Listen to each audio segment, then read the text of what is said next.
3 years ago, San Diego voters overwhelmingly approved Proposition C, which allows the city to contract out some of our public services, but only if the private sector can do them more efficiently and economically than the city can.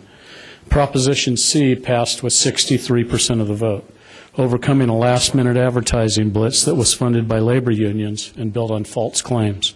The landslide vote was no fluke. San Diego taxpayers wanted managed competition then, and San Diego taxpayers want competition now. And they want it more than ever given the difficult budget situation we're in. The beauty of managed competition is that it can preserve city services while cutting city costs, and that has to be our number one priority right now. There has never been any ambiguity about what we're trying to do. I'm asked about managed competition everywhere I go, so I know the public gets it. San Diego taxpayers want answers to our budget problems. They want to know if there are cheaper alternatives to the old methods of providing city services. And today we're seeing further evidence that labor union leaders don't want them to get these answers. After that landslide election, the city began negotiating with labor union leaders over the terms of a managed competition guide. The labor leaders immediately sought to neuter Proposition C, acting as though they were afraid they couldn't win a managed competition on the merits. For years, city negotiators have tried to create a fair process under which we could get a better deal on city services and deliver savings to the taxpayers. Yet negotiations dragged on, burning up hundreds and hundreds of staff hours, and union demands were so great that unfortunately we're not able to reach agreement. But we've never given up on our goal of making managed competition a reality for San Diego taxpayers.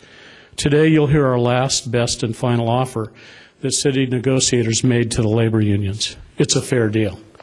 It keeps faith with voters who overwhelmingly approved Proposition C. It protects the taxpayers by ensuring that the reductions in costs of city services are not accomplished through reductions in the quality of city services. Today you'll hear from labor leaders who complain that they shouldn't be asked to compete with the private sector unless the scales are tipped decisively in their favor. Let me be clear about one thing. The scales are already tipped in their favor. Under terms of managed competition, a private company cannot take over a city function unless it underbids the city workforce by at least 10%. Let me repeat that, by at least 10%. That means if the city spends $10 million to perform a public service, a private company has to perform the same work for less than $9 million to get the order. If a car salesman knew he could add 10% markup to his cars and still beat out competitors, be a happy car salesman. If a realtor knew she could take an additional 10% commission on every home she sold, she'd be a happy realtor. But the labor leaders aren't happy. They want more, a lot more.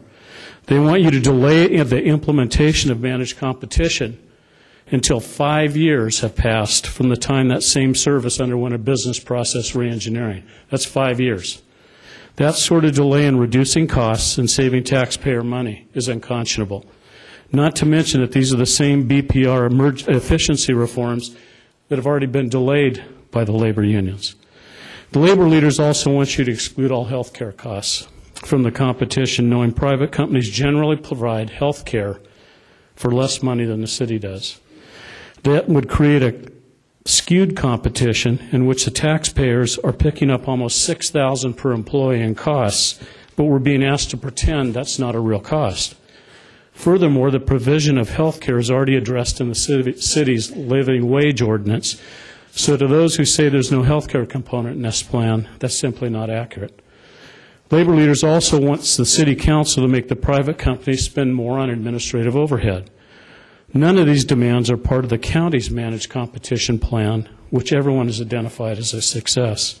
And each of these demands would tip the scales even further in labor's favor. That's on top of the 10% pro-labor advantage already built into the system. Having lost at the ballot box, labor leaders are trying to force their will through the legislative process. The result would be additional cost to the taxpayer, assuming that managed competition could even survive under these rules. More likely, private companies would not want to participate in a competition where the playing field is tilted so heavily against them.